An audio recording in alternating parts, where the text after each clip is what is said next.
Then the COVID situation, that as a black man, you know, I now like it affects me a lot because when I walk outside, I kind of look left and right, you know, to see who I'm my surroundings and just, you know, I pray that I just make it back home safe, even if I'm going to the store. Because you can go to the store and you get stopped by the police and then it just goes left.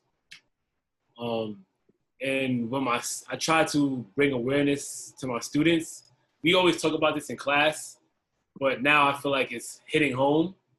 Everything that's happening right now in the news and on social media is connecting to what I've been trying to tell them for a long time, but because they never seen it, it didn't really affect them. So that's it. Thank you, Roger. Okay, I'll go. Hi, I was just trying to get people the password so they can get in. That's why I was on my phone. But good afternoon. My name is Martina Bailey. I am a 6th grade ELA teacher in Harlem. I just wrapped up my 6th year of teaching. And I've been teaching ELA all 6 years, but my first 3 years I taught high school and I taught in the state of Florida. I'm a TFA alum, proud to be one. And I literally don't see myself teaching anything but English, just because, you know, reading and reading comprehension is so important. And then I feel like I have a lot of opportunity to educate in a lot of different other topics that we read about. So through the literature, I'm able to touch on a lot of different things, especially topics like these, because we do read a lot of historical texts. We do read a lot of fiction text that is, you know, based on slavery, that's based on Jim Crow. And so it just opens up the doors to opportunities to have these discussions. And then in light of everything that's going on now, can kind of tie them together. So that's a little bit about me.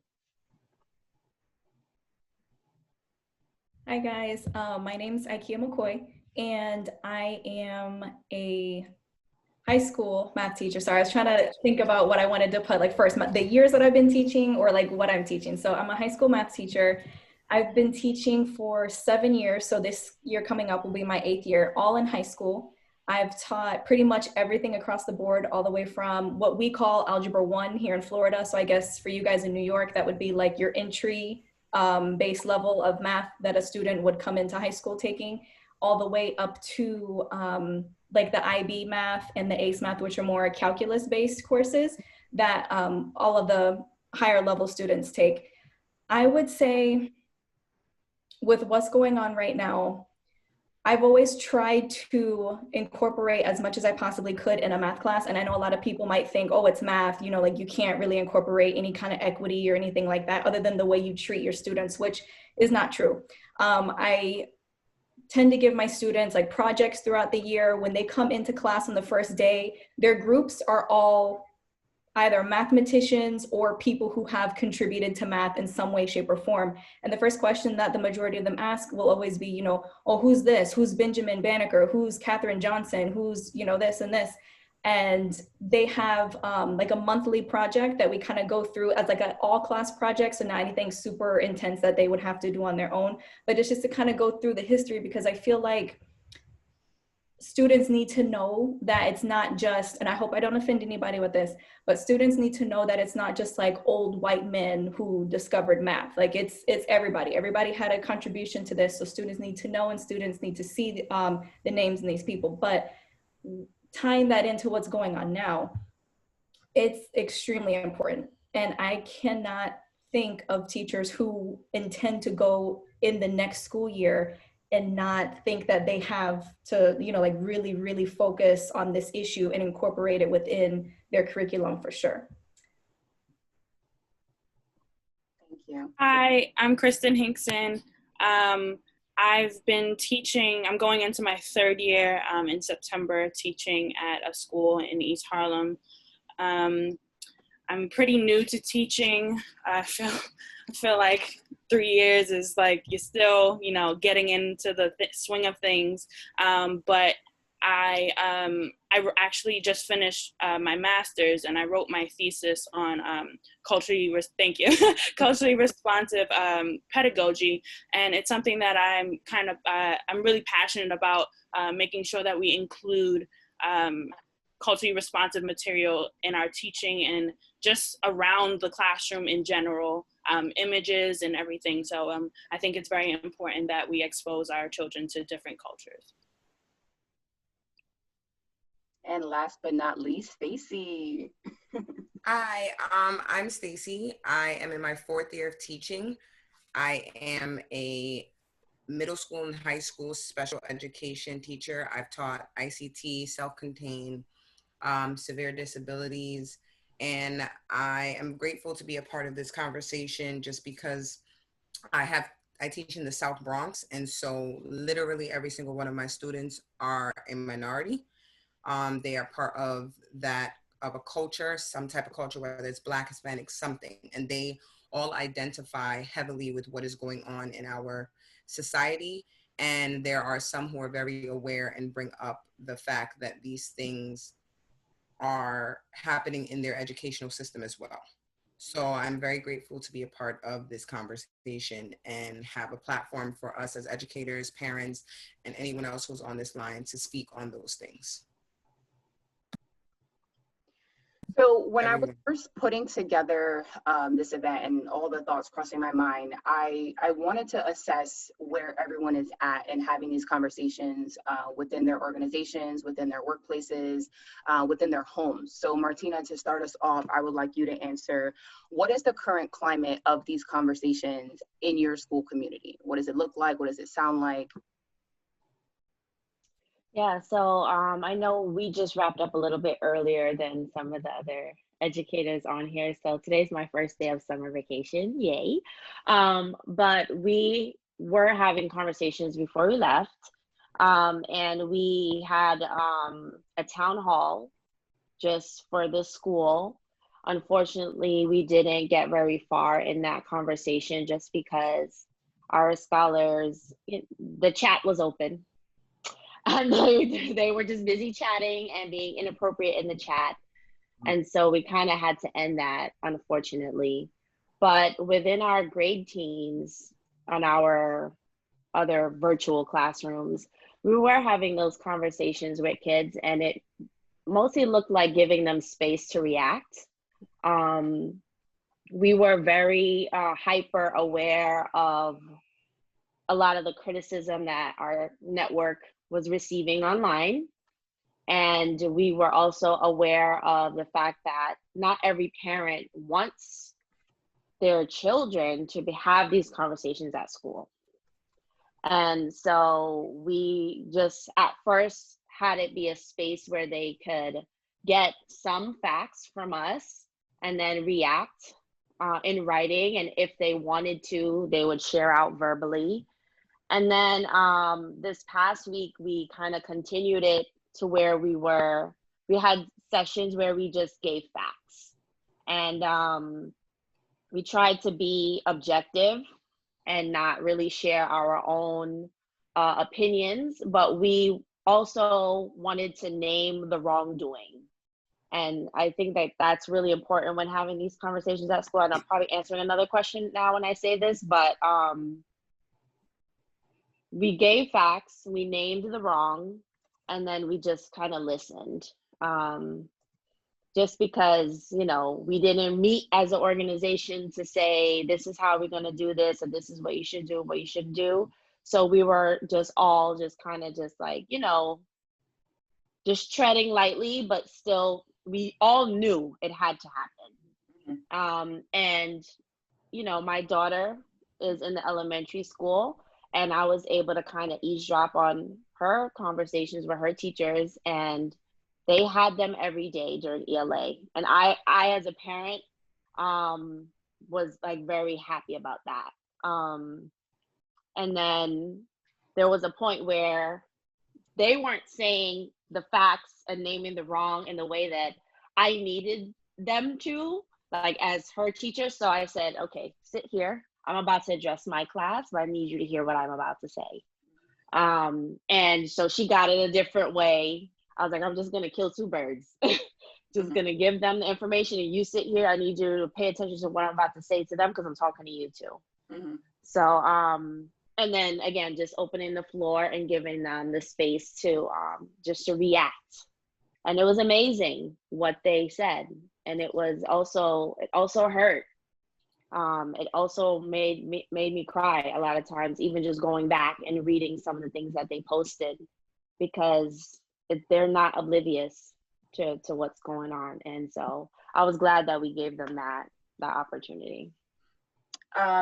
I guess a piggyback question would be, do you feel like these conversations were able to happen more so after the recent events, or have you felt comfortable having these conversations throughout the entire school year? And some of the other speakers can also chime in on that one. That's a great question. And I think, like I mentioned before when I introduced myself, we do read texts that deal with these issues, but more so like kind of like what happened. Like we read the novel Chains this year. And so we read about a girl who was, recently freed just because her slave owners had died, but it was still during slavery times. And so she wasn't exactly free to anyone else but her. So we kind of gave the historical context. And so we read some informational text before getting into that book to kind of set the stage and help them understand the themes and the ideas. But I felt limited in that. And there was no like present day connection. So it kind of felt like disconnected and kind of just like, here's what you need to know so that you can read and comprehend this text at a high level and do well. And because, pacing of the unit is always, top of mind for every single teacher, we kind of just have to, again, what do they need to be successful? What do they need to be able to, understand the themes and the big ideas? And then we move on. So that's the long answer. The short answer is yes, since this happened. And since we, had the last week of school where we didn't really have anything like to do as far as academics, it gave us that opportunity to say, hey, like we read about this earlier in the year, remember? And these are the repercussions and, the things that are the residue of that, what happened when we read Chains so many years ago. Like this is still a long-standing issue in our country. So, yeah. Roger, I know that you use your Instagram platform daily to address these topics. What did that look like in school? It was mostly in the classroom. I teach math as well, but sometimes I just get emotional. And when I feel like my kids aren't giving it all, I understand that they just don't know better. So I that leads me to have these conversations and let them know that how far we are behind, and like let them know like with our skin color, we can't be average. And I will not lie, at least in my class, I can't control what you do in other classes, but here I need to change that mentality that you're not going to be average. You have to give 100% every day, because you and someone else could be in the same situation, but you're not going to get the same opportunity that other person because of a fluent background or their ethnicity. And it's not fair, but it is that way. And I've been saying that for so long, but when you say it over and over and over again, it kind of gets redundant. So it's kind of a blessing and a curse that all these things are happening, because now they see, oh, this is what, I'm sure every teacher had these conversations in class, like, wow, this is what they've been talking about all this time. And I also asked them about questions in history, like who's this and who's that? And they were like, oh, we don't know that. And I'm like, aren't you guys supposed to be learning these things? Like, you're supposed to know this. Even Black history, they don't know, some of them don't know who Rosa Parks is. Like behind just, she stood on the bus. She sat on the bus and refused to, that's all they know. They don't know anything else behind that. Or Malcolm X or Martin Luther King, not in depth at least. So, yeah. Yeah, this is the school that I'm currently working at right now. I feel is the first school that I'm comfortably able to have these conversations with other staff members and even with my students. And in my past schools, I haven't felt that comfortable, and it bothered me because I was like, these are conversations that we can have every single day. You know, we can have them when we're doing ELA work. We can have them when we're doing math work, but they have to be aligned with the curriculum in the sense that there should be a lot of time for both the discussion and, Right. you know, the lesson. And I feel like it's not happening enough, or it's not happening until something major like this happens. Yeah. And so as going into my fourth year and just being more mindful of having more, I guess, discussions. I'm actually going to middle school next year, so I have what's called a homeroom. So I want to utilize my homeroom to be that place where we talk about these conversations and we talk about these topics, but I also want to be able to do that during all of my ELA periods. Right. Yeah, so I just, you know, I want to hear from more, from obviously the educators here, what can we do on a daily basis to make sure that we're not just teaching math, we're not just teaching ELA, we're not just teaching history, and that students of all ages know about Rosa Parks, about Angela Davis, about you know, Martin Luther King Jr. and so many other people, because let's face it, we only teach them because they've been around for years. At least that's what I was told. Oh, just teach them about Rosa Parks because they know about her. Teach them about Martin Luther King Jr. because they know about him. When in our reality, they don't. And I think it's not that we forget them, but I think we also need to learn more about more people, because it's not just Rosa Parks and Martin Luther King Jr. and Malcolm X. There's so much more. And I forgot who mentioned this earlier. Oh, Martina, this is before we even started talking. There's a lot of people who don't know about, what were you saying about, you and IKEA were having a conversation about slavery in Central America and how people don't know that, like, well, people don't know the history of that, and it's because we're not teaching it. And so kind of segue into another question, how can we teach the proper history or the accurate history in class, despite or on top of having to teach our curriculum? I want to jump in for that. I think one of the biggest issues that we face as educators, at least I can speak for myself, becomes the silent red tape that we face coming from our administration or other things. Without true support from your administration and what you do in your classroom, there's a lot that you face. And so when you decide to interject conversations or topics that are relatively sensitive to people,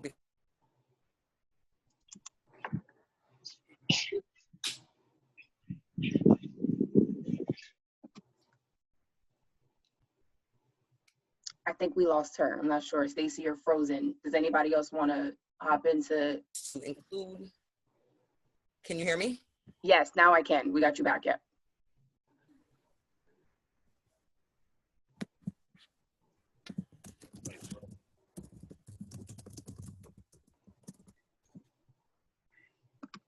Hello?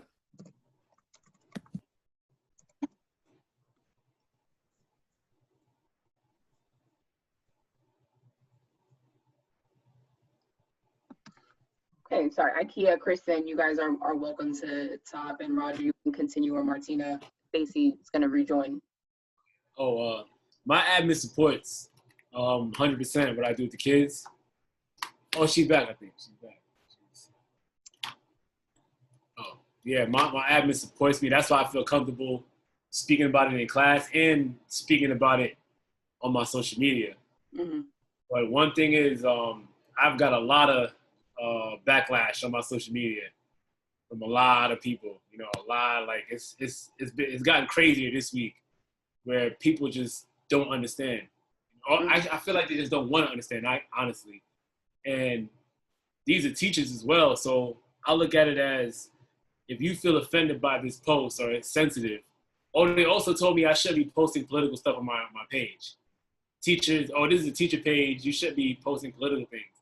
And they're offended by it, and then, oh, this is wrong. But it's like, if you teach black students, you're offended by a picture or video, imagine what your students go through. They got to go through what you see on your phone in real life.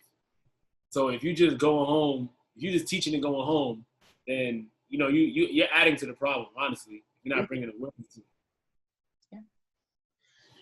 Yeah. What racial disparities have you experienced or witnessed in your school community? I want to point that IKEA is a teacher in West Palm Beach, Florida. I think the majority of us are from the New York area, but I wanted to have some diversity so we can hear about what's happening in other states as well. Okay, so there's obviously a lot, and I know that teachers who might not teach in majority minority schools, so, you know, schools who have a predominantly Black or brown population, a lot of them don't really see those disparities, and they kind of think that all schools are the same, when in reality they're not. So a few big ones that I have, because again, like, we could sit here and talk all day about disparities, right? But one of the big ones that I find as both a student in West Palm Beach, Florida, because like I was raised and I went to all of the schools here, as well as teaching here, we have a lot of inexperienced or less qualified teachers. And what I mean by that is, it's not that they're not gonna put forth good effort, it's just we tend to get a lot of the teachers who are either just now graduating from college and this is their first job that they're trying to get. And again, not saying that there's anything bad, everybody needs a first job, but that's where the majority of our teachers are coming from, or they're coming from those alternate certification programs, which again, nothing wrong with that. It's just you have less experience than some of the other teachers. So they're not like beating down the door trying to get into our schools. So I do notice that a lot of the teachers, again, are fairly inexperienced. We also have less resources and less technology. So for example, we have a program within our district called the Trailblazer program, where schools get, you know, like Google Chromebooks, and they get like smart boards and stuff like that. Mm-hmm. Whereas some of the schools are getting them, but I've been finding that a lot of our higher performing schools, if you will, or are getting those a lot quicker than we are. Also, I've noticed, and I was speaking with one of my students, Yasmin, I don't know if she's still here, but I was speaking with her, and she and I were having a conversation the other day, and we noticed that in our predominantly Black and brown schools, we're not being offered the same amount of variety that other schools are being offered. So what I mean by that is, you can take a traditional high school, I guess, if you will, and they'll have all these different options. Like they'll have AP calculus at both levels, right? Like the AB and the BC level. They'll have AP statistics, AP physics. They'll have ACE math, IB math, like all these different tracks, right, that you can go to. Versus at the predominantly Black and brown schools that I teach at, it's maybe one or two. Like, hey, if you're at this high level, all right, you're gonna go into ACE math, and that's it. Like, regardless of your ability, they're gonna lump you all into ACE math, and that's pretty much it. So again, I can sit here and talk like all day about them, but one of the big ones that I also wanna mention right now that's super important for us is we do have a higher police presence. I don't know about the schools in New York, but the minority schools in our district and in South Florida in general, we always usually have more police at our schools. We usually have, they call it like a Title I special kind of thing. So we usually get extra APs and extra what we call supervision to kind of help, you know, like monitor the kids and keep everybody safe, whatever that means to them, right? Mm-hmm. But also our students, or the students that I work with, we have more of a chance at getting suspended from school, expelled from school, being arrested at school. It's happened. Like, I've literally been on planning, and not at my current school, but at another school that I was working at. And I was on planning and, you know, like trying to make my lesson and everything. And this guy comes in and he says, hey, can we use your room real quick? And I was like, I mean, sure, I'll step out. And they were literally arresting a kid. Like that's literally what they were doing. And at this point, I'm going to be honest, this was my very first year of teaching. So of course, like I went to report it, but other than that, I didn't know like what else should I have done. And obviously they came up with, you know, their reasonings for wanting to arrest the kid. And he had, you know, drug paraphernalia and all this stuff. But at the same time, what are we really doing? Okay, fine, you arrest him, but at this point, what? You know, like what's he going to do? Are you guys going to put him in a juvie? Because that's not what should happen. He should, if in fact he does, you know, have drugs or whatever, he should be going to a rehab, getting a mentor, like somebody helping him get back on the right track, because you're a teenager. You're way too young to be, you know, messing up on your life like that. So I do want to mention this though, like while we can sit here and like, you know, call off all the disparities and stuff that we see, like the achievement gap, no child left behind, all of these things, I feel like we have to look at things more from a systemic standpoint. So like what exactly is written in the system, and what exactly is the system causing for the, you know, how is the system causing for these things to happen? So kind of back to the teachers, right? Like the teachers, you know, leaving or being very inexperienced and stuff like that. A lot of the teachers will leave because either their 3-year contract is up. So like in our district, we have a 3-year contract. So whatever your first school is, when you get hired in Palm Beach County, you have to stay there for 3 years, whether it's Title I, non-Title I, it doesn't matter. So once their 3 years are up, usually they're out.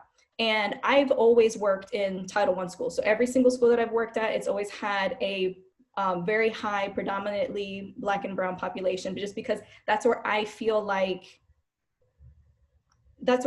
comfortable to have these conversations, and I can relate to these students because I am and was one of these students, you know, like I went to all the high schools, the elementary schools and everything like that in Palm Beach County. So a lot of the teachers, when I ask them why they're leaving, they'll literally tell me it's too hard. I can't teach this population, it's too hard. And while they're right, it is hard, especially for somebody who's not coming from this background and you don't share the same background. But I had to think about it again, systemic wise, why is it hard for them to teach our population? It's hard for them to teach because when you go to undergrad school, right? And if you get your degree and you get a bachelor's degree in education, I don't know about like, you know, the schools in New York, but I researched all the schools in Florida. Barely any of them require that you take a class that literally teaches you how to teach diverse populations. Yeah, there might be a class called like, you know, Intro to Diversity for Teachers, and we all know that that class is a joke. Sorry if I offended anybody, but again, that class is a joke. And at most, they'll say like, you know, oh, you can take multicultural education, but again, that's as an elective, and that's if you want to take it. If you don't want to take it, you find some other elective, you know. So within the system, there's nothing preparing teachers how to teach us as, you know, as students. Another thing that I wanted to mention is that, you know, we tend to think, and even the history teachers teach, you know, like Brown versus Board of Education, and all the schools are desegregated and things, but that's not exactly true. And we all know that. Like, we all know what schools in our area are quote unquote the Black schools or the white schools and things like that. Our district in particular, they're trying different efforts and different actions to try to, you know, like keep it moving in terms of the progress for desegregation. But again, there's so much work that needs to be done in this. You know what I'm saying? The last two things that I want to mention in terms of, again, getting back to the system, one of them is redlining.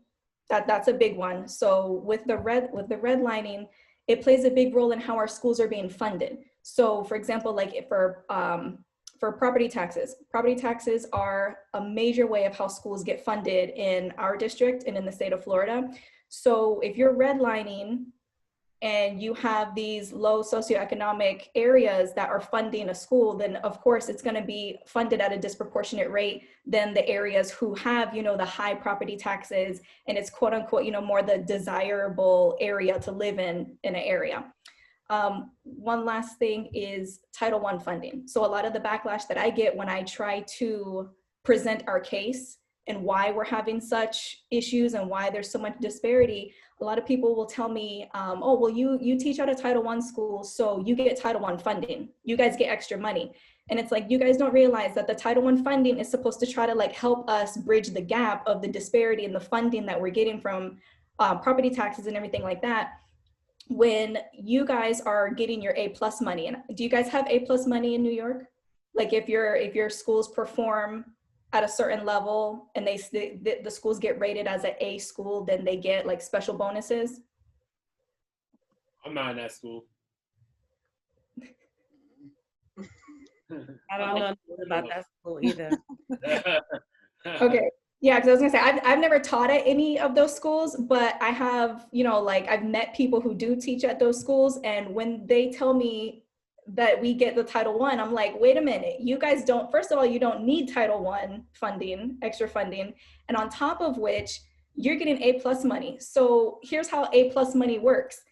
If your school is rated as an A school, which again, I've never taught at one of those, here's how the ratings go. They take your graduation rate, which already we know that statistically, unfortunately, a lot of our Black and brown students do not graduate from high school for multiple reasons. You know, it could be academic, it could be environmental, it could be whatever. But we know statistically we're falling short, and we're not serving them as they need to be served in that aspect. So already graduation rates are working against us, right? Also, it's based on your student performance and learning gains on standardized tests. And we all know that standardized testing is racially biased. So if you guys are rating schools based on those two main factors, again, the system is already working against us. Like, how can we even try to catch up when, again, the system is completely against us? I want to piggyback off of some of the things that you said, because I have experience in Florida and here in New York, and it's literally night and day, yet the students sitting in front of me all look the same. And I was at different places in my career, and I was one of those teachers that came into Duval County in Jacksonville, Florida, Teach for America, had been working in sales for 5 years. And I said, you know, I went to school for English. I don't want to be in sales forever. I want to use my degree. But I'm not going to go back to School of Ed. So I did Teach for America. I was placed in Florida, and I'm like, why did you place me here? But okay, I'm going. Up and move. And the school that I applied for had a lot of history that really appealed to me, and the population also appealed to me. But it had a bad reputation, and it was on the bad side of town. And I was just like, well, those kids look like me, and you know, I'm from a Title I school here in New York. I can relate. But what I didn't know is that I couldn't relate. It was a totally different experience. And some of the disparities that I encountered as a teacher of color, one who was inexperienced, I had 6 sections with 30-something kids. 6 sections. Mm-hmm. Yeah, so that's a lot. Okay, you do the math, okay? Right. Oh, on the call. That's a lot of names, okay? So no, that's a lot of parents to keep updated and to keep invested, to keep on top of their kids' work when I'm getting 11th graders who are at 5th and 6th grade reading level. And I'm brand new to this, baby, okay? So I love Teach for America, and that's why like I'm a big like Teach for America like walking advertisement, because they supported me.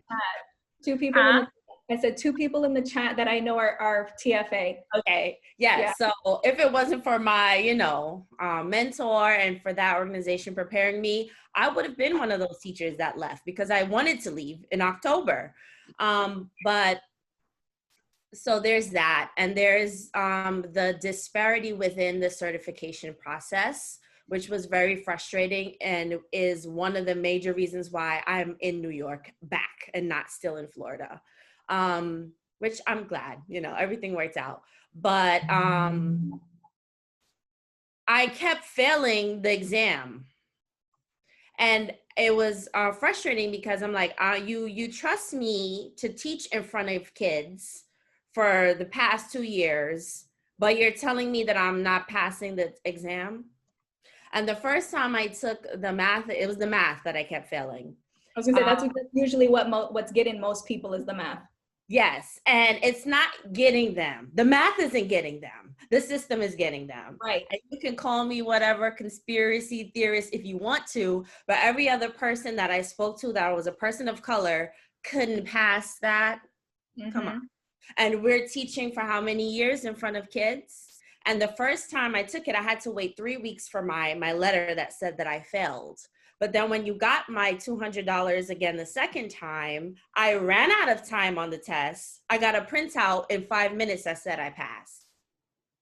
So I didn't do that much more studying, and I absolutely ran out of time. I didn't even finish the test. So how come I passed this time and I didn't pass the first time? Because you got enough change you got enough of my money that you think that I can pass now. So, but anyway, as you can see, I'm very passionate and still angry about that extra $200. There's a lot. I had a friend that kept failing the reading because English is her second language, and she had to go 3 times for it. So yeah, and I just don't believe that I failed the math test. I just I'm not a huge mathematician, but I just don't think that I genuinely failed that test. I just think that I had to pay them some more so that I can continue to do what I had to do.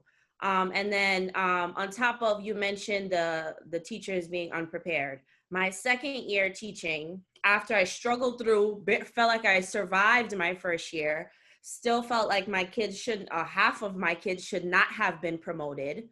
But when I failed most of them, I got called to the principal's office and I was asked, why does my grade book look like that? And what did I do? And so I went on to list everything that I did, that I tried to really prepare my kids, 6 sections, 33 kids in each section, trying to call all these parents, you're a first year teacher and TFA at that. So you're going hard, you're there after school, you're really passionate about it. And I'm going off to my principal, and my principal basically told me that I was doing them an injustice by failing them. That I was doing them an injustice by having such a high bar when, he used the terminology, and this is one of my biggest pet peeves. These kids are not going to meet that bar. You're kidding. And I was livid. And I was basically told that I had to give them some kind of assignment to get them up to a C. And that I had to change their grade. And this was every semester. I mean, when we had teacher planning day and they were home and we were at school updating our grade books, they would be on the grade book looking at it minute by minute by minute and trying to say, oh, I could turn that in right now. I could turn that in right now. What you just gave me a 0.4. I could turn that in right now. Oh, can I redo these 10 assignments? I'm like, that was 3 months ago.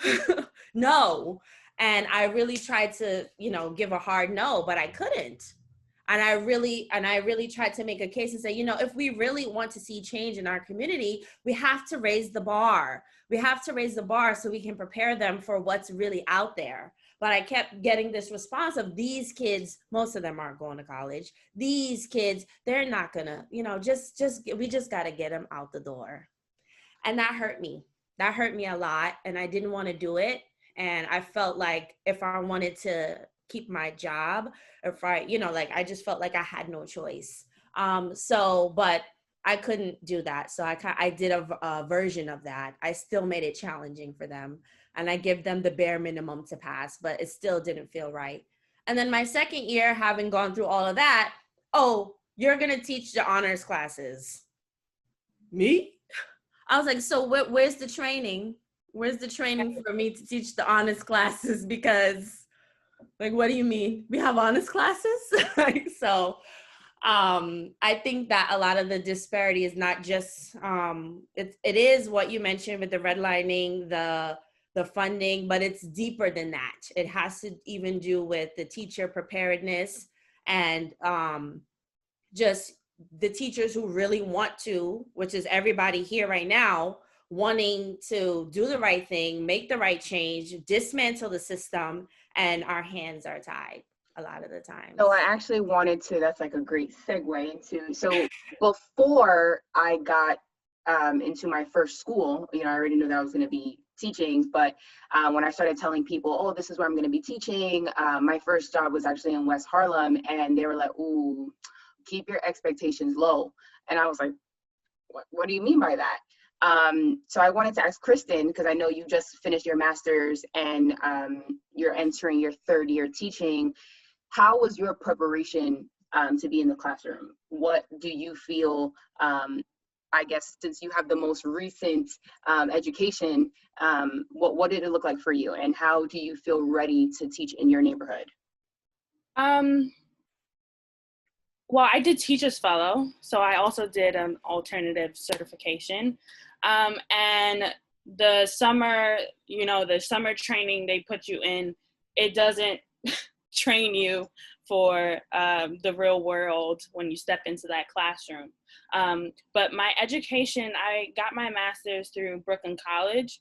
My education, I thought, was prepared me well for my my license, which is special education. But teaching in a school in East Harlem, I definitely agree that you don't, as a student in a master's program, you don't get taught a lot about teaching diverse students and teaching a diverse population.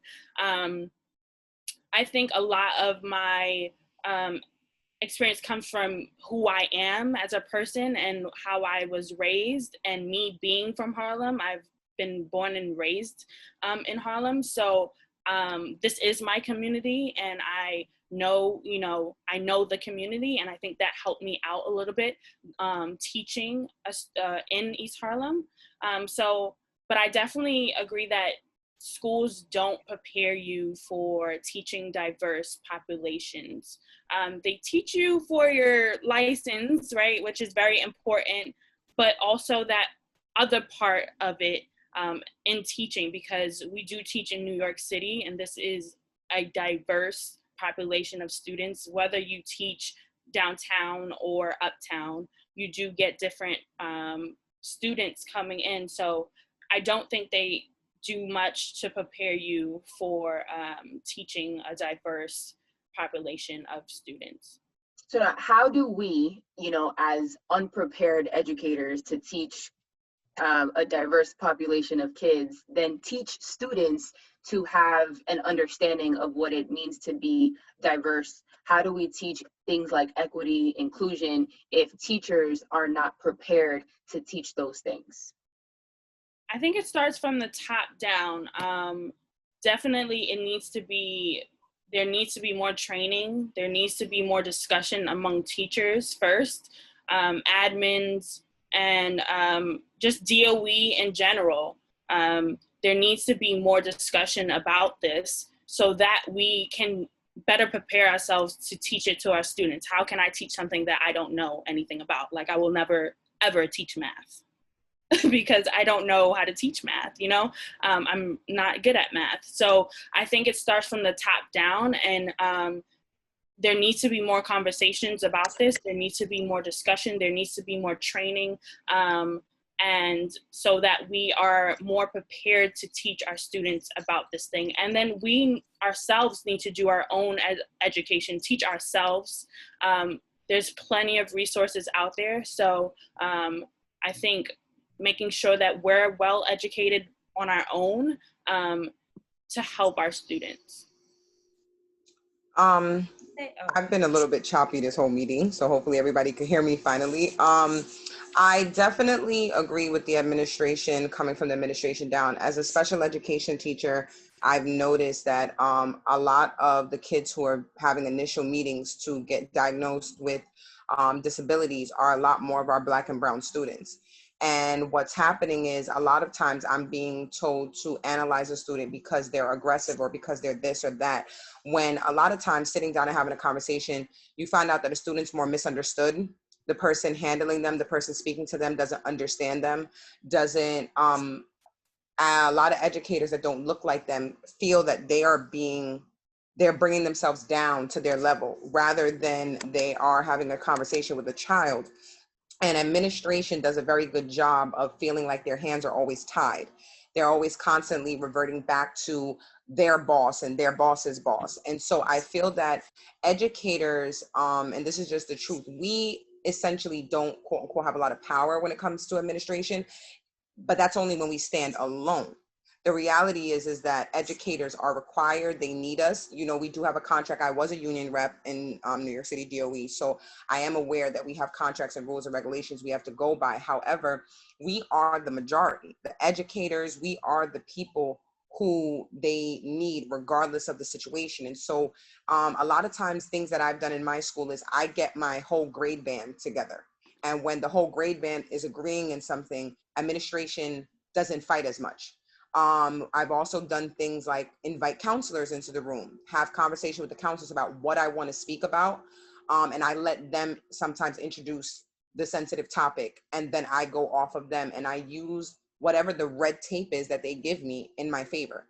And so I would say a lot of it comes down to when you're in a school and you're home, regardless of how hard it is. Aki, I know you were talking about teachers leaving because it's hard, but it's hard because you haven't, for those teachers, sometimes you haven't figured out how to get around the tape in your place. How do I get the lessons that I want to get across and not get fired at the same time? that's where you get to. You're at this little fine point. And I know because I tiptoe the line a lot. I'll be completely transparent. I'm 4 years in, and it's my third school, and this is my second year at this school. And when I got hired, I told them straight off the bat, I fight for my students above all else. So if that means towing the line, I will toe the line if I feel like it is worth it for them. I will get fired for a student if it's in their best interest. And I think the fact that I'm here 2 years now, they've kind of realized like, okay, she's not backing down. And I've gotten able to do a lot more. There were no multicultural. My school is all minority. There was no multicultural celebration. We did not celebrate Hispanic Heritage Month. We did not celebrate February. We didn't do any of these things. And it didn't make sense to me because my principal is Black. My assistant principal is Black. The other assistant principal is Spanish. So somehow they get in these roles and they get bombarded by whatever's coming their way and they get muted. And in respect to that, they mute us. So I would say the only way that I found way around it is roping in everybody. I rope in the paraprofessionals. I rope in anybody that I could get my hands on, that we have like minds, or we have the same goal or the same message, and we put things together that they can't. I made a step team. They didn't want to have a step team. But then when the colleges and Fordham University wanted them to perform, suddenly everybody wanted a step team. They wanted to be on TV all of a sudden. They wanted the school to be there. So just like, I will say networking, things like this, networking, doing what you have to do. Schools want to be in the limelight. At least for me, I'm seeing right now, the DOE is going to make it sound like social distancing education went well. They're going to say that it was amazing. We did a great job and how awesome it was. But I also on the back burner was told that I can't fail any students, regardless if they failed all 3 marking periods before getting into social distancing. So by averaging that out, and I'm not really that good at math, you can't possibly pass without getting a 90 if you failed all other 3 marking periods. So, these conversations are the conversations, unfortunately, that educators have to have. And I think with the way society is going right now, it is becoming more prevalent for us to do this, but I don't feel that it needs to stop at all. I feel like we have a momentum and it needs to be kicked into hyperdrive. We need to get our voices as loud as possible, and we need to do it respectfully because we know how to, but it has to be done. It just has to. And so as educators. Oh no, continue. Go. No, I just wanted to piggyback about what she said about working within the constraints, because that was literally what I was thinking when you originally asked the questions, what can we do? The first thing I thought about was be creative, right? Because you have to, you can't go against what your contract says or anything like that, but you still have a responsibility, to the population of kids. And that goes for all kids, right? So not just Black and brown kids. Like, this is a conversation that needs to happen in education. And I think it's one of my pet peeves when certain schools and certain populations think that they can opt out. So I would say be creative, like, Stacey Ann said, but then also empower the scholars. So my second year, when suddenly I was an honors teacher after surviving my first year, I taught a ACE class called Global Perspectives, and thank God there was a three-day training that I went to. And I loved that class because it forced the students to come up with their own research question. And so I've kind of taken this whole concept and applied it to now what's going on. So how do I teach race? How do I teach equity? I expose them to what's going on, and then I make them come up with the research question, and they're going to do the research. They're going to become the experts, because that's what we have to do, right? Because I don't know about you, but when I was in elementary, middle, and high school, I didn't learn much about Black history, okay?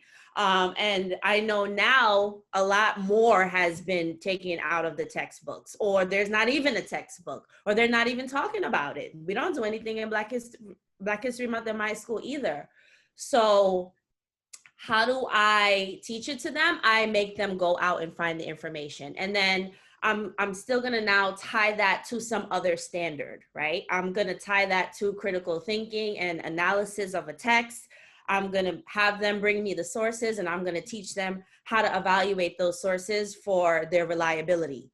So I'm like teaching other things, but then I'm using that content of what's going on or what has happened to kind of get to these different things. So we have a potluck every year, but that's it. We have a potluck. So I'm like, okay, so we're not just gonna sit and eat and watch Netflix. Here's what we're gonna do. I gave them a research project. Find out about your heritage, talk to your parents, do the research. And then on top of that, you're gonna learn some oral presentation skills. You're gonna put together a PowerPoint, and you're gonna present on your culture. And it was fun because we ate, and we weren't just watching Netflix, but we were eating. And as we were eating, everybody went up one by one and got to talk about their culture. And it took me back to what we were talking about before this started, IKEA, when I told you how when I was in elementary school, people wanted to tell me, you're not Guyanese. No, because you don't look Indian. You don't look Guyanese. Nope, you're not. And I had to school them, or like, let me tell you about Guyana. And I had to go off, right? But I would lose them after like the first 3 sentences. So, so this potluck was an opportunity for our kids to learn about each other in a way that's like, no, this is my culture. I did the research. I talked to my family. This is how we dress. These are the foods that we eat. This is a little bit about our history. And that also teaches tolerance. That also avoids like bullying, right? Because nobody can't go up to you and say, you're not this, right? Because that's fighting words a lot of the times. Like, what you mean? How are you gonna tell me where I'm from and about me? So be creative, like Stacey Ann said, work within the red lines, within the constraints, but put it on the scholars too, right? Make them go out and find the information, and then teach them how to evaluate the information for its reliability. Teach them to find the bias, right? In a lot of the sources that they're gonna, especially because we know a lot of where their sources are from on social media, and we're guilty of this too, right? So question the sources, all that. So we're teaching them critical thinking in doing that. So that's like my approach now, because I don't have it in my curriculum. I can't make time for it. So I have homeroom. I have those 30 minutes every day. I have that potluck. Let me tell you, we're doing that multicultural project every year. As long as I'm there, and as long as there's a potluck, there will be a multicultural project in grade 6. And I'm gonna be creative and think of something else for Black History Month too, because we can't just like not have it. Like, no, not unacceptable. So I wanted to, sorry, yes, Kristen, go ahead. Really quick, just to say with the creative part, we have to find ways to incorporate it in every, and it could be in the smallest aspect. It could be a picture. It could be a quote on the wall by a certain person, or using a Black author or different types of author from different backgrounds. But just finding those little places that you can input those things and input these conversations about inclusion and equity, and just finding little places, and I think can help build that, even if you have admin that is giving you pushback. So just on this idea of being creative, I know, Roger, you mentioned that your school is on board. You have 100% flexibility to teach these topics in your classroom. What does that look like? What activities are you doing? Is it just a conversation? What methods of discussion are you using?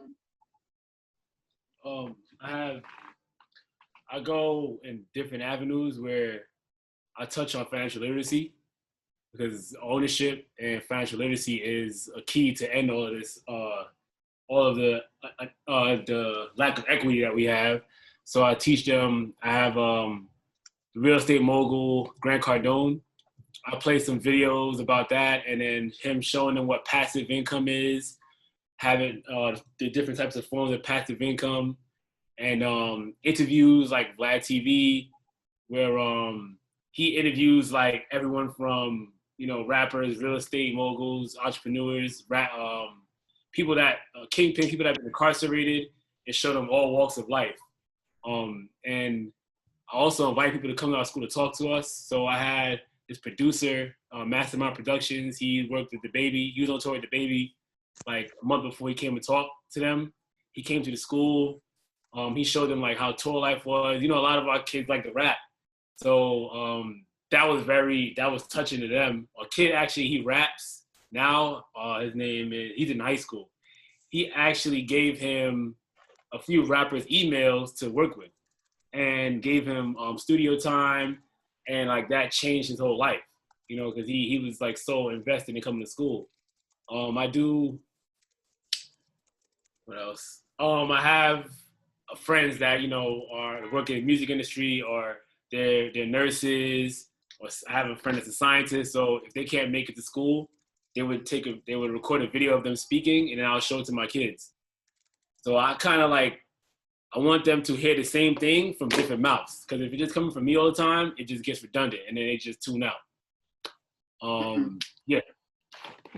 How do we, and this is for anyone, how do we include parents in these conversations? Because I know sometimes we don't know what conversations are being had at home. And this past experience was an eye-opener for me when I had 3 of my students, this was like a week after the death of George Floyd. 3 of my students were actively participating. They were passionate. They were talking about what they feel, why it happened. And the rest of the class was just like, I don't watch the news at home. My parents haven't told me what's going on. Why are there so many protests? What is a protest?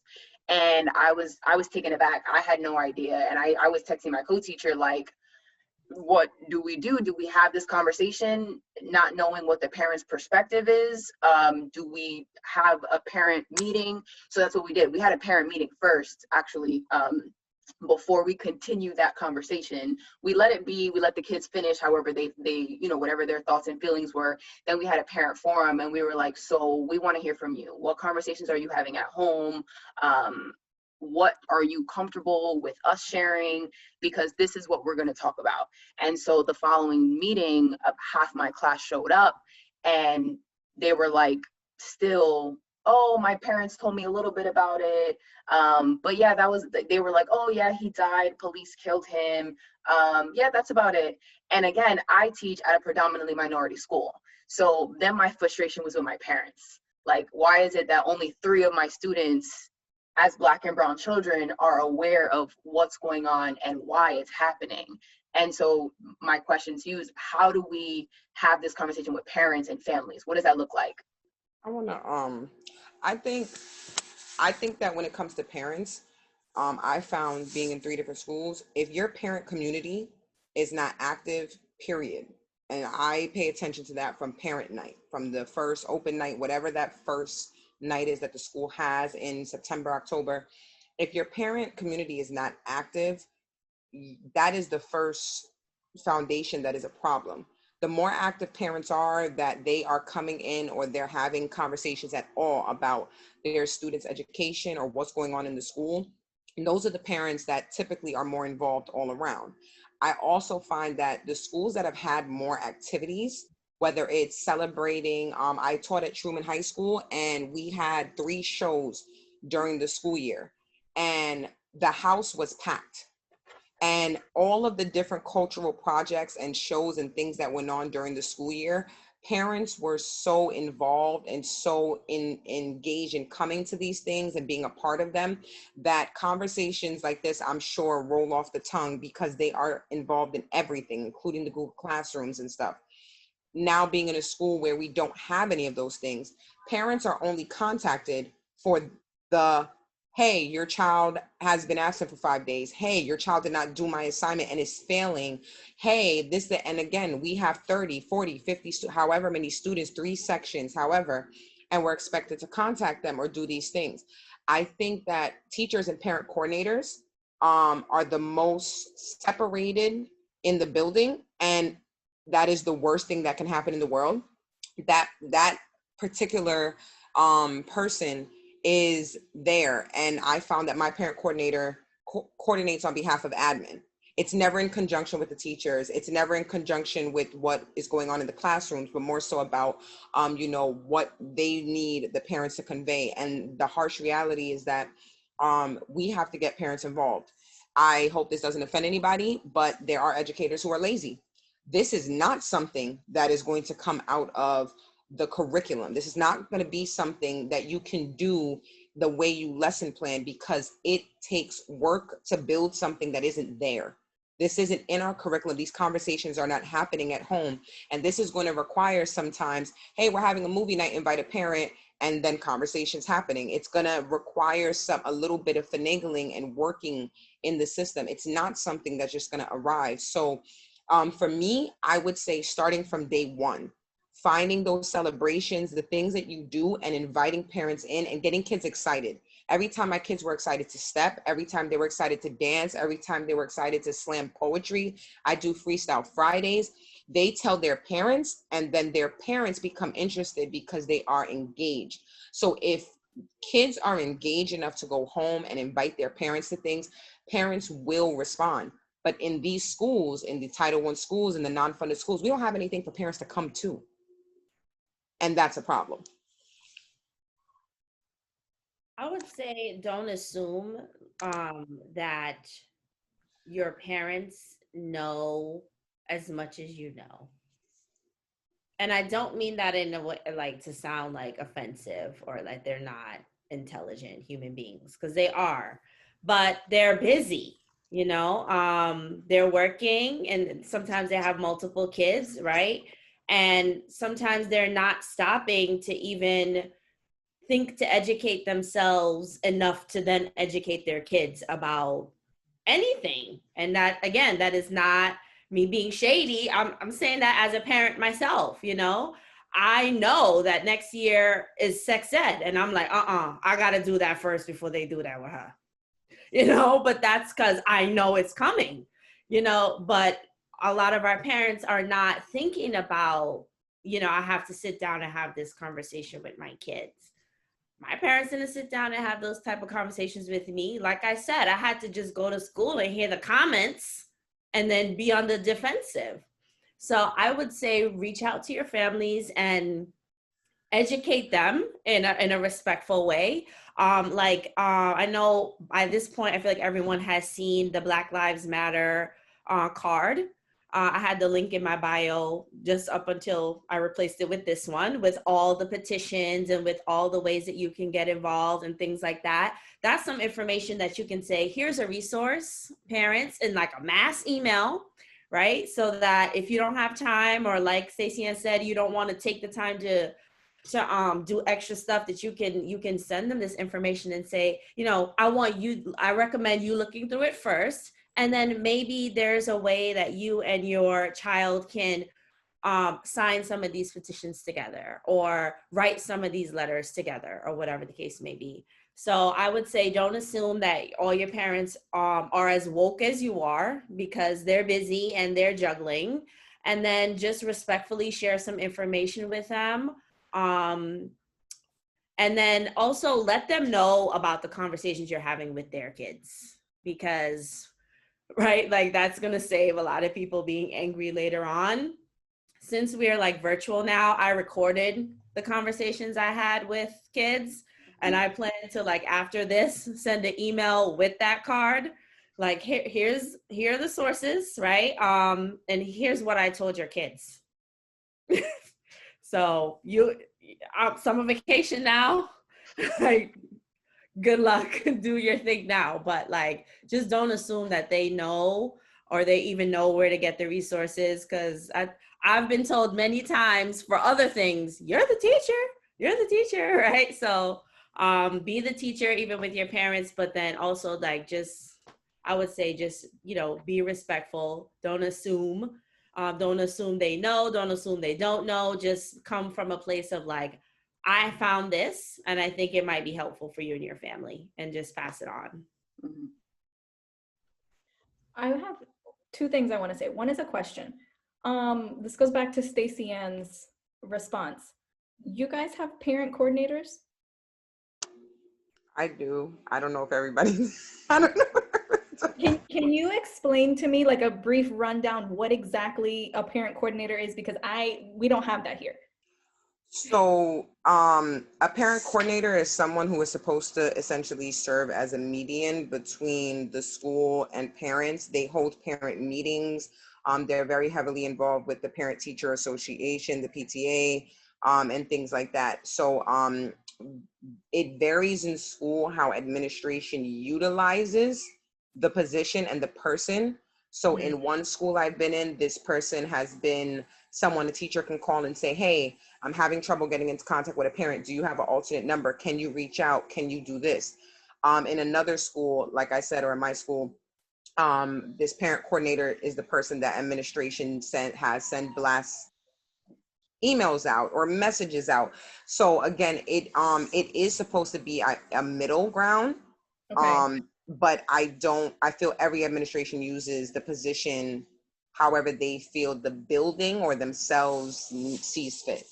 Got it. Okay. Because for us, that's a guidance counselor. Like that's the only person that we can contact is literally the guidance counselor. And then the guidance counselor is that person that kind of like helps us, as you said, if I've been calling, writing emails and there's no response, then our next step is to go to guidance counselor. So I guess they've kind of like, spread across that one position amongst all the guidance counselors then.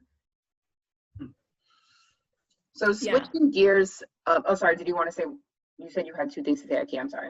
Really quick, I was just going to say that, especially with everybody going virtual, right? I think that we do need to remember that, like, in the event, whenever we end up going back to like, normal school or whatever, if that's going to actually happen, I do think that we need to really utilize the fact that we have all this technology to actually get in contact with parents, like, when I first started, it was parent teacher night, and whatever, emails and phone numbers you got from parent teacher night, that's your starting point. And then of course you can go through the system and get all the other, phone numbers and everything. And again, just like Stacey Ann was saying, a lot of times we're so busy and wrapped up. Like I teach 5 sections, but 3 different preps. So like I have 3 different classes that I'm prepping for, and it's very time consuming. So yeah, unfortunately, some of the times, although I would like to involve parents a lot more, a lot of the times it's like I can barely do the,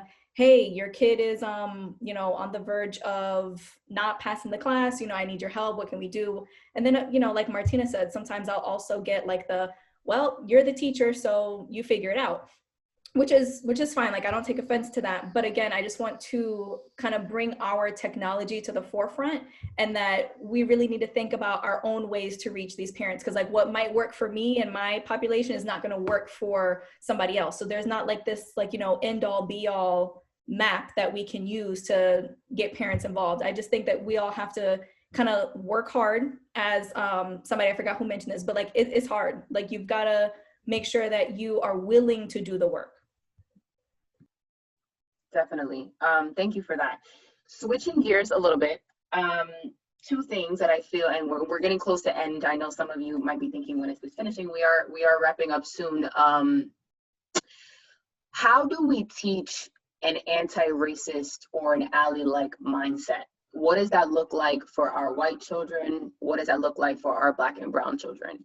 I've heard, not from many of my students, oh, I can't trust white people anymore. Or, well, I guess I'm not allowed to hang out with them anymore, because if I'm walking with them and they get in trouble, I might get in trouble too. So how do we teach our students, elementary, middle, high school, especially high school, who are about to enter the workforce, to have that anti-racist, ally-like mindset? I feel like it starts in the school, because I don't go to try not to get off topic, but like I teach in the school where there's a lot of Dominican and African immigrants in the South Bronx, and let's say like a Black and a Hispanic student gets in trouble, like the Black student would get more of the harsh punishment than the Hispanic student. And like I taught a high school class, literally like the African students were on one side of the class and the Dominican students were on the other side of the class. They wouldn't want to talk to each other, wouldn't want to. And I had to explain to them, like, listen, y'all all live in the same hood. You live in the same apartment. One of y'all live in 3B, one of you live in 4C. You go to the same barbershop. You take the same bus and train to school. You eat the same bodega. You eat the same fast restaurant. We're socioeconomically, we're in the same situation. So we're in the same struggle together, you know. And I felt offended after a while, because it was like, I had to ask them, like, you know, why are we so separated? And they could talk about everything else in class. When I asked them that, the whole class was just silent. Like, and the fact that they were silent means that other teachers were seeing it and wasn't even addressing the situation, because this been happening for a long time before they got to me. And I was like, so from here on out, I'm going to switch it up. You guys are going to sit next to each other. You're not going to sit next to someone who looks like you. You're going to sit next to someone that you don't know, that you're not cool with, and I'm going to pair you up in groups, whether you like it or not. And it is not just to be, you know, like an asshole or whatever the case may be, but I just want you guys to understand each other, where you come from, the culture, why you speak the way you speak, why you think the way you speak. And I think when you have understanding, I think that bridge the gap a little bit more. Because I went to does anyone watch Everybody Hates Chris? I went to those two schools growing up. The real name is Marine Park in Madison, and I was a minority. It wasn't a lot of Black kids in that school. It was majority white and majority, and then after that was Asian. But I feel like I was treated differently because I was an athlete. You know, I was a star athlete in high school, and I was a star athlete. I went to college to play football. So Black athletes are treated differently than the average Black student. You know, we get more perks. I've honestly, like, it was time where I failed accounting with a 30, and then I ended up getting an 80 at the end of the quarter, because the teacher was a basketball coach, which is cool with the football coach, and he said, "Oh, you were a good kid." And I was like, when that hit me, I was like, wow, like I could literally, I would get in trouble and go to the dean's office, and the coach would come and rip the papers up and say, go back to class. So like, sometimes I can't even really speak. Unfortunately, I feel like in America, you know, when you're Black and you're an athlete, you know, you're treated differently than, you know, an average Black person. But then when that stops and you're back to a regular person again, you're just like, oh my gosh, like, this is how everyone else is treated. And so I can't really, it's hard for me to answer that question, because like a lot of white people treat us differently, you know, growing up. Even when I got hired more because he liked that I was an athlete. You know, I went to jobs where I applied for this accounting job, and we talked about, he found out I played football, he researched me, and we talked about that more than me doing it. I didn't know nothing about accounting. I actually lied on the application. I knew nothing about it. The only Black person was what's the person that works on the phones in the front? I don't know the title of that job. Office manager? Yeah. Huh? Office manager? Something like that. She just took calls. There was a Black woman. That was the only Black person. Yeah, I was gonna say receptionist. Yeah, receptionist. That was the only Black person that worked in that job. And I was like, oh my goodness, like everyone else is white. And it just shows you how different, like, yeah, sometimes you're Black, but like entertainers and athletes and stuff like that treat. And I think that's why a lot of Black kids want to be that, because they see that they're treated differently. And I educate my students on, you can be more than that, because they don't know what you got to go through. Like, I went to school for free, but I have 10 nights in my knee. You know, I'm 29. I got tendonitis in my knee. I have a bad lower back. You know, like my knees crack every time, my ankles crack. My body's beaten up. You know, I didn't get a dime for playing. They make millions of dollars off of you. Like the book, the library, and the universities are built off athletic programs. Mostly football and basketball bring all this money to the university. We don't get paid anything. We don't get a dime. And we're, you know, when I was in college, my mom was struggling. Every refund check I got, I gave part of that to her.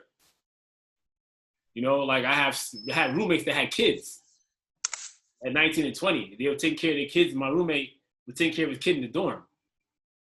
You know, so it's like they make us feel like we're getting ahead, but we're really not. We're honestly just getting used. And I tell the kids, like, the Golden State Warriors owner, he's worth $5 billion, but they only paying Steph Curry $200 million for 5 years. So who's really winning? You know, why don't you aspire to be the owner? There's a whole bunch of black players in the NBA and NFL, 70%, but how many owners are there? And I try to get them to understand that. Like, we're really working hard. You're beating up your body. For what? And then they're taxing 40% of that. And then when you're done playing, what are you going to do? You know, and like I feel like with the media, I also talk about this to my students, like these shows, Love and Hip Hop and the Housewives, I don't know the exact name of the show, but with black women, they portray a certain picture of that. You know, all you see, like, oh, they're ignorant and they curse and they do all this stuff, but that's not the working woman every day. They don't put that on TV. They don't put the 9-to-5 working woman. So we're misrepresented in media. And a lot of white America, that's all they see. They don't see the 9-to-5 working woman that's educated, that got multiple degrees, that they don't talk about. So I try to just put them like, get them to think about those type of things. And hopefully that would affect their life. Yeah, I try not to get too off the topic. No, I think you hit the nail on the head. I say that the way that we can have children that have that mindset is inclusion.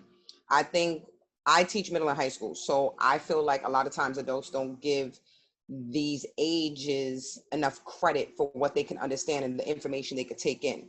There is some coddling, but then when they get in trouble, they should be old enough to understand everything and all their consequences and all levels of everything. We can't play both sides of the fence. So we don't give them enough credit to give them the information as raw as they can take it.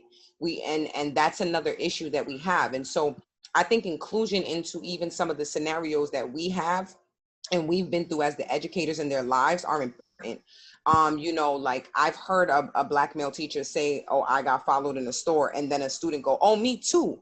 But it took him to open up and say something about that encounter for a student to feel comfortable to say that happened to me too. And then ask the question, like, why did it happen though? Like, you know, it happens to me all the time. It's so normal. And then the conversation branch out from that. I've had to share with my students, my name is Stacey Ann. I have literally sat in an interview room where a woman has called my name and then I've gone, oh, excuse me. And then she goes, give me a second. I need to get this, you know, interview in. And I'm like, well, she's like, just give me a second. And I'm like, okay, but she's like, just give me a second. And she's like, Stacey Ann. And then finally I got so frustrated and I was like, I'm Stacey Ann. Me, hi, right here. And then even when I got into the interview, I got the job and everything, and then I turned it down. And when they asked me why, I told the supervisor about what happened in the front, and I just said I wouldn't want to even work somewhere where I instantly now feel like my paper, my name got me so far in the door that you couldn't even believe that my name was my name. Like that just didn't even add up to me. It just seemed such a horrible experience. And so those conversations I have. Sometimes I have to have conversations with my students where they haven't been outside the South Bronx or the Bronx at all, right. Barely New York. And then when I tell them where I've been or things like that, they get confused and they start to ask me how old I am or things like that. And when I tell them how many degrees I have, because I have 2 masters, they get really freaked out. They get like really like nerve wracked, like how did you do that? How did you do this? And they don't have conversations enough to see what opportunities they have because someone's always telling them. I know what's annoying to me. We take the kids to Hostos, Fordham, Lehman, 7,000 times a year.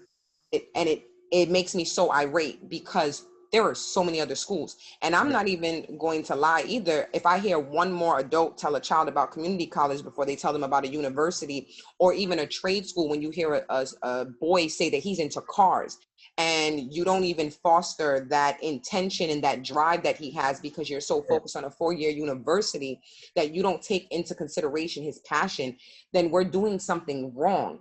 The only way that we can get students into this growth mindset is to include them in society as it's going on. Stop excluding them from what's going on because they're living it. They're not outside of it.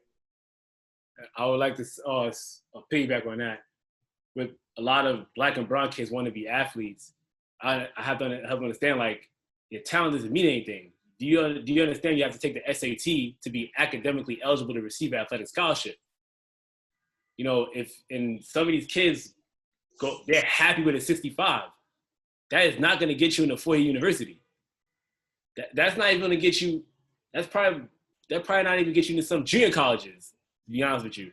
But if you want to play basketball or football or whatever the case may be, you at least have to. And first of all, we struggle on the state exam, you know. So the SAT, like, we have a long way to go. You know, we have a long way to go. You know, and I tell them about that because when I was a kid, I was never told that. And then to prepare for the SAT, those prep classes are like $1,500. What kid in the Bronx, you know, have that money? $1,500, period. Forget for whatever, it doesn't matter. Like, they're such at a disadvantage that it hurts me sometimes. They don't even know. Like, but because they don't know any better and they see what goes on in their community, you could tell them you could believe and achieve all you want and give them so much game. Once they step outside and they go in their community and they see what's going on and they go home and they see what's going on, it's just like those 8 hours of what you were telling them just goes away because the other 16 hours is just, you know, different. It takes different that. And then, like, even growing up in my house, you know, even in the Black community, you know, your grandmother, you know, lived with your mom and, you know, and your aunt, and no one ever leaves or moves. So these kids grow up seeing that. And you see it in the classroom where they have the mindset of, I'm good, you know, as long as we get these benefits and I got these Jordans and I'm getting fly, that's all that means. That's all that matters to me. And that's why I try to bring a lot of people into the classroom that's successful from their neighborhood to show them, like, nah, this is not it. Get out of the Bronx. Like you said, it's the corner store, the block, and then the school. That's all they've been to. Manhattan is like 3-4 stops away. A lot of them haven't even been to Manhattan. Like, use your Metro card and go somewhere.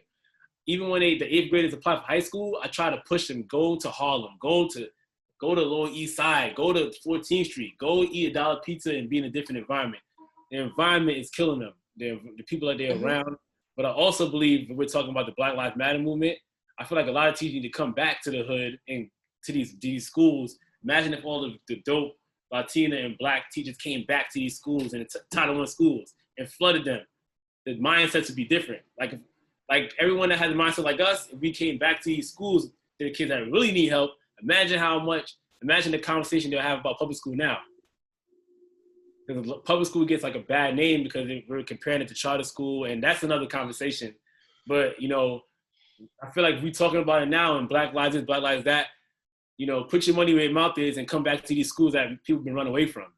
Because it's not enough of us in the school. It's one of us, and then it's everyone else that's making these kids feel comfortable with being average. Yeah. Like, I see it, kids come to my school, they come to my class, they do it. Oh, we gotta work hard. Like, that's, you just see it in their face. Because they came from the other class, and I look in the window, they talking, doing whatever they want to do, kikiing, having a good old time for the other 5 periods, and then you come to mine, damn, we gotta work. Yeah. You know, that you can see it in their face, like they sigh, and it's like, and it's terrible. It's amazing the presence that kids, when they feel a connection with the adults that are around them, because that happens in my school when they see certain teachers or certain adults walk down the hallway and they're doing something they're not supposed to be doing, and then I'll hear like, Miss Williams is coming, and I'll be like, next to 4 other teachers. What did I just popped in the hallway? But you're not wrong. And I think that something that I noticed, I grew up in Westchester, so I grew up in Yonkers. Going to school in Yonkers was different. And even though there was so much going on, I ended up at a school that had so much more opportunities than some of my other friends. And how we ventured off, like 5 of us, and went to different high schools, and the way that the funding and the way that different things happened and who went where played a lot of difference. The environment is a huge thing. My school for high school senior trips went to Greece and Spain. And I was like one out of how many Black kids? So guess who didn't go to Spain and Greece? I didn't go to Spain and Greece because my mom couldn't afford it. Yes, But the right. opportunity, like stuff like that, that's there. They didn't think to themselves like, hey, let's fundraise and see how many tickets we can give to children, or how can we not ask children for money for this? Things like that. Like when we do things, we have to take into consideration already knowing where our kids are and give them the best opportunities that they can have.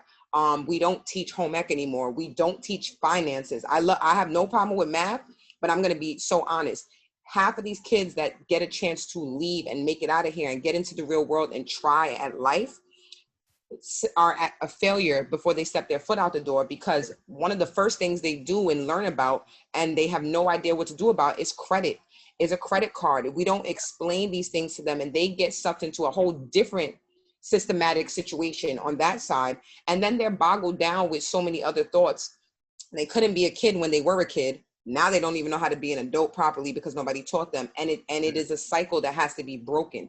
And again, I pose this to the educators, that if, like you said, if we they all came back to where they belong. Yeah. The other problem also is that it requires work, and complacency is our biggest adversary. Like whenever we are complacent, we're never going to do anything. If you feel comfortable, there is no growth. So when you get to a point, and I know I've been there, where you finally, your lesson plans is rolling off your thumbs. You could type a lesson plan in 5 minutes. You could play the admin when the admin walks in the door. I've had those moments where I had to look in the mirror and be like, all right, sis, it's getting real. This is a problem. When you get to that point where it's not because it's so fruitful that you're doing it, but because it's rote, and you just, my observation is coming up, and this is that and the third. So when the work that has to be put in for this requires a team that doesn't sit on the boards that an admin sets. These are not the tables that admin preps for us. These are tables and roundtable discussions that are required from educators like ourselves, who take time out to have a conversation like this at 5 and 6 in the evening. These are the conversations that have to be led in our different communities, and then those communities have to be brought together. Our kids will never know what it's like to sit next to a white kid and feel okay to have certain type of conversations until they're put in that room. We have all had opportunities where we have had to either defend ourselves or show our education level or some type of conversation to prove, because we have gotten to that level. They have to start from now. There is a charter school upstairs from me, and my kids do not want to engage with them because they don't know how. They cannot defend themselves in a conversation and have facts to defend themselves because they already feel outnumbered.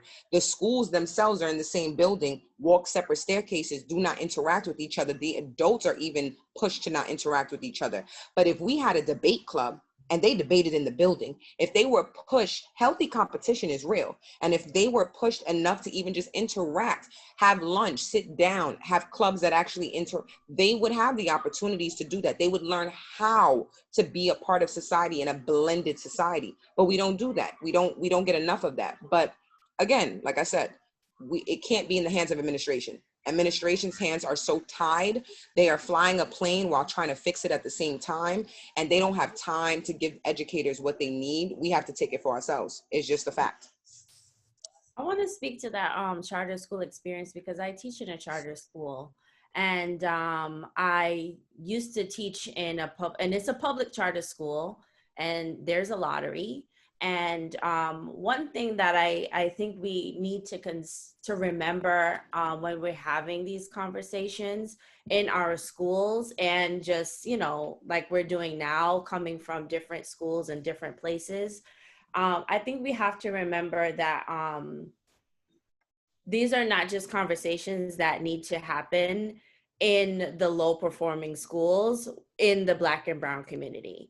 Because I think, Imani, your question wasn't just anti-racism, but allies, right? And so that means we have to include the allies in the conversation, and we have to make this a conversation that's happening in any school, charter, public, private. Like, we all have like that responsibility. And thinking about what Roger said, I'm going to bring it back to the disparity that I mentioned earlier within the teacher certification program and teacher preparation. And so a lot of times teachers don't come back, not because they don't want to, but because they got bills. Yeah. They have kids, they have cars and rent. And if they might genuinely have that passion, but it's just so hard. And I'm speaking personally for me, because I still follow my old high school on Facebook, and I much rather be in sunny Florida than in Brooklyn, and Queens and Manhattan winters, right? But it was so difficult for me as a single mom to get my certification in the state of Florida. It was just like, they just wanted to make it so impossible for me financially and with the amount of hours and studying that I had to do. And it literally makes no sense that I'm in front of kids for how many hours a day, how many days a week for 10 months of the year. And then you want me to find all this other time to do all these classes. I already went to school for that. Plus I'm in front of the kids. You gave me honors classes, you gave me this, I done paid for all these tests, and I still have to jump through and take all these 15 classes or go to this school and get 30 more credits for this and this and this. Yeah. So, when the time came, I was like, what do I do? Hey, I'm gonna go teach at that charter school that says I don't need a license. And I come with my 3 years of experience, right? And I can come with my degree, and that's enough for me to be in front of kids. That and the background check and the fact that I've been in front of kids for the past 3 years. So, and that's, I'm not the only one that had to make that choice, right? And where I am, I will never leave. And I'll tell you why. Because I am not giving them any more of my money to do what I've been doing for 6 years. Pay me. Okay, that's where I am. I need to get paid. And so I can still make an impact. I can still have these conversations. I can still plug into my community. And the kids in charter school, they need to have these conversations too. And so it's not, leaving out anyone. And I'll go to anybody's public school if I'm invited, and I'll collaborate and all that other stuff. But I'm not going to go through, because that system is jacked up too, and it's on purpose, right? And it makes no sense. Why can't I have reciprocity in New York State when I've been doing this over here? So it's like you can't win. And you're one of the ones that, like Stacey Ann is talking about, that will go the extra mile, that will do the extra work. But you guys just making it so hard. You're making it so hard. So I will stay in my charter school where they say I don't need to pay and take all these exams. And I will stick to their curriculum, and I will find my way within that to have these conversations with kids. And I think, as far as how do we have them, everything that you guys just talked about, those real life scenarios, talk about it. And then going back to what I said earlier about like naming the wrongdoing and naming the injustice in that. I will always tell people, it doesn't make any sense that I will teach for all these years and then come here and you tell me that I need to jump through all these hoops of fire just so you can make $1 off of me. No, not doing it. Guess what?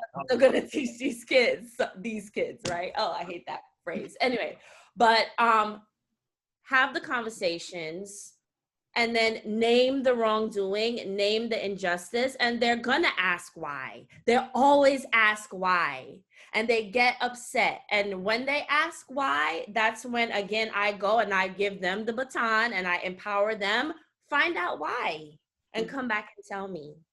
And then suddenly they're hungry, right, for the information, and they're looking, and then, okay, well, let's look at this source. Let's look at this together. By the end of the day, I'm like creating my little activist because I'm just like, here's what happened. This is wrong. Why do you think that happened? Literally the same way when we read something, right? Why do you think the author did this?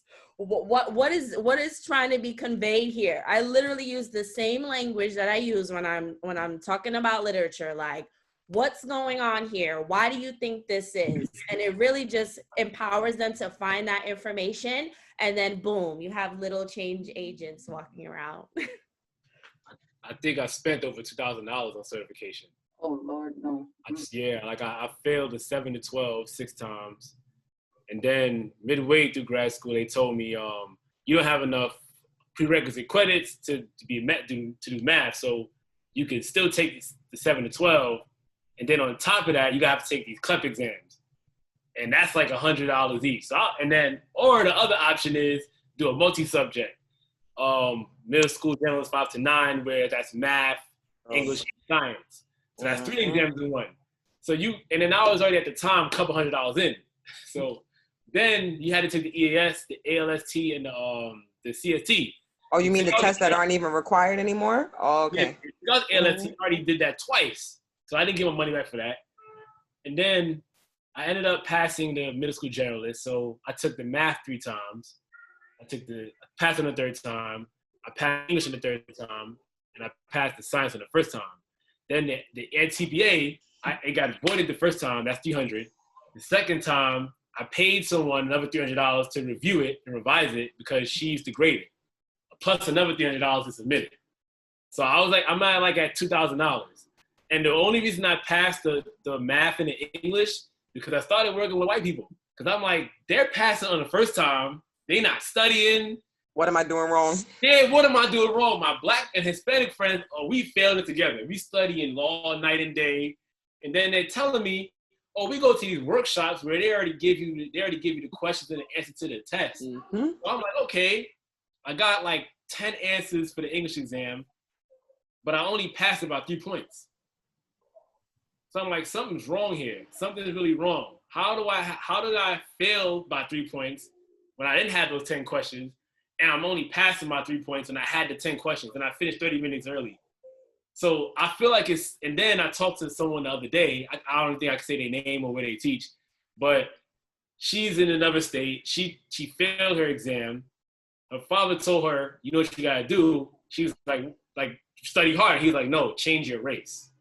So she took it first time, failed by 3 points. She changed her race and passed by 57 points. And then it clicked to me, this is some bullshit. This is like I didn't want to say that a couple years ago because I didn't want to seem mad because I was failing it. But now I have like a validation. Like this is like a race thing because it's not making any sense. It's not making any sense. Like how all my Black colleagues in grad school are failing this exam. We the only ones failing it. The Black and Hispanic people crying. You paid all that money, you studied, and then you got to wait 2 months to get the score. A week, a month. By the time you get the score, you just got everything you studied, so you got to start from ground zero. You're not wrong at all. I'm a teaching fellow, and we sat in Pace University in one of those ridiculous rooms that have the large, where the professors stand, and we were taking a course on the EdTPA, and I'll never forget it. Our scores all came in at the same time, and all of us are on our phones sitting there. And when I tell you that everyone that was crying, including me, and frustrated out of our minds because we had taken these tests 3 and 4 times. I think it was the math at this point. I promise you not. The people who were sitting down didn't look like me. And when you were saying that just now, I was sitting here like blown out of my mind because I remember it so vividly. Everyone hugging each other, everyone telling each other, yo, we got this. Just take it again. It's going to be all right. Yeah. Don't worry. We were bawling. But the people who were sitting down, not at all. Not a minority was sitting down at all that had an issue with that test. And I truly, I don't believe in conspiracies or anything, but I do believe in when we check those boxes, it means something somewhere. If you put it on these things, it has to mean something. There's a reason why, because otherwise, why do you need the information? What does this serve? And yes, there are surveys and statistics and things like that, but it can't all be for that. because you know when you read my name, like we're saying in the chat, you read my name, you see my race, and you have already put together a picture of who I am before you see me face to face, regardless if it's a test, a job interview, or anything else. So I don't disagree at all that these things are made for students, for us, for students to fail all around. I'm actually moving to Atlanta, and I just found out they're going to take away standardized testing and teachers' observations for the following year coming up. And I'm ecstatic because I would love to see what we should be capable of doing without having to teach the test anymore. And I'm excited to throw in things when administration says, bring what you know, bring your knowledge. If you have something you know, but you can never do it because it never fits into the curriculum.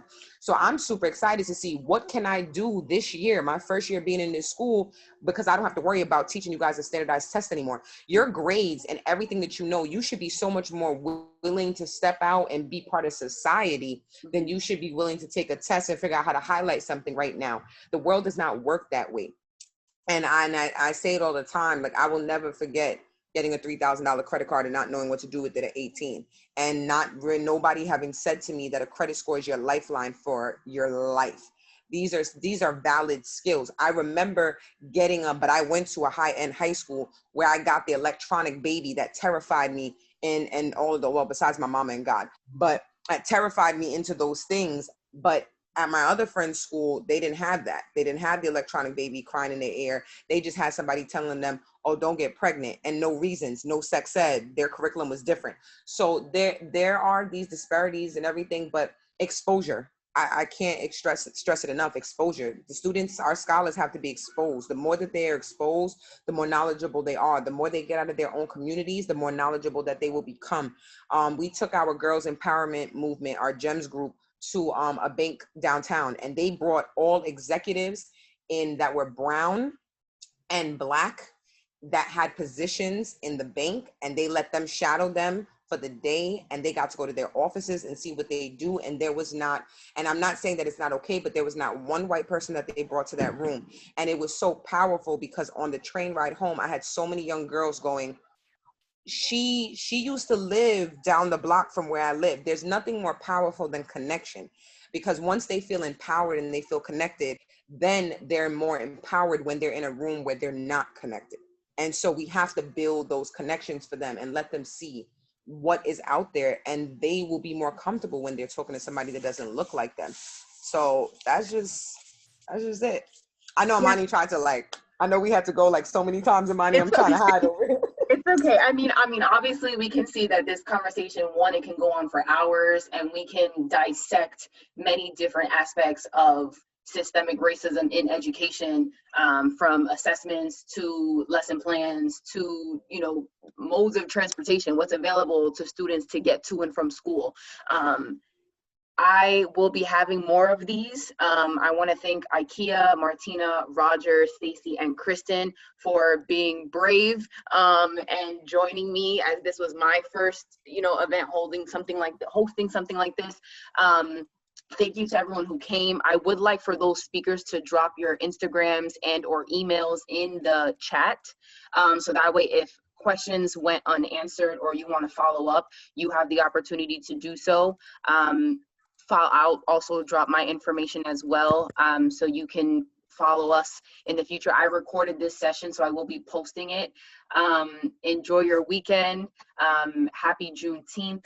Continue the conversation, continue the momentum. It does not stop here. We must continue fighting. So thank you, everyone. Have a great night. Enjoy your weekend. Bye, everybody. Bye. Bye, guys.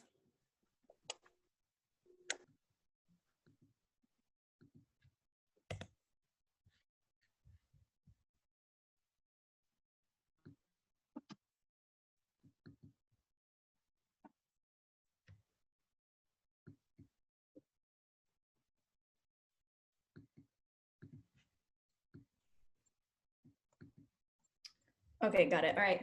Bye, Monty. Bye.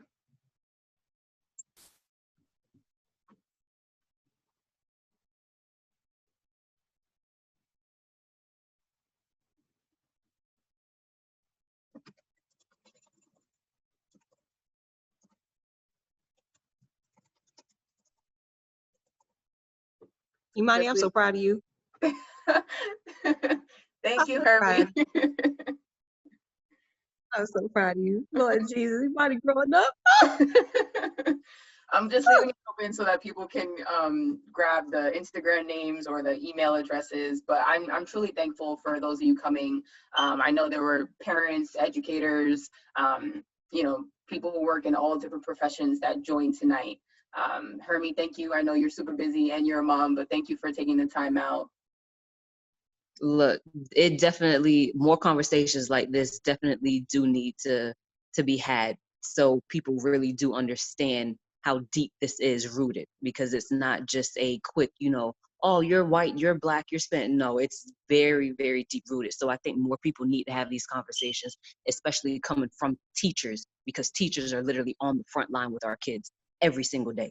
Yep. Every single day. So you all see so many things that we do not see and that we don't encounter, especially with the school system. So thank you so much. Anytime that you all want to do anything like this again, just let me know. I'll be there. I'll be listening. I will talk if I need to. Whatever it is that you need, just always let me know, all right? All right, and thank you so much. I'm so proud of you, girl. Have a good night, okay? Thanks. All right, bye. Bye.